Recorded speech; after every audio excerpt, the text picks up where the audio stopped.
A factory data reset is usually deemed among the last options when dealing with complex system issues in various smartphones.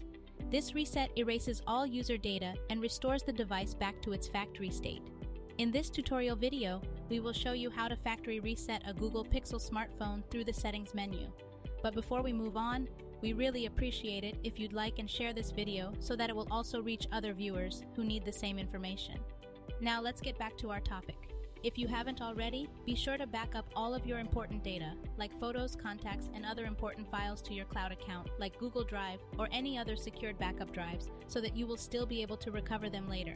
Once you've secured your backup files, you may go ahead and proceed with the factory reset.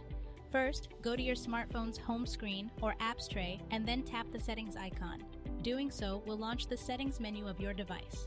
Once you're in the settings menu, scroll down until you find the system option and tap on it. Another menu launches with system management features and relevant options. Scroll down to the bottom section and then tap reset options. Different types of reset commands will load up on the next display. Find the option to erase all data, factory reset, and then tap on it to proceed. Review the reset details on the succeeding window and then tap the Erase All Data at the bottom. Enter your device's PIN, pattern, or password to confirm, then follow the rest of the on-screen prompts to instigate a full system reset. Your device will reboot automatically when the factory reset is finished.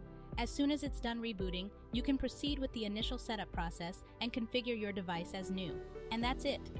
With just a few taps, you can factory reset your Google Pixel smartphone and start fresh. Thanks for watching, and don't forget to like and subscribe for more tech tutorials like this one.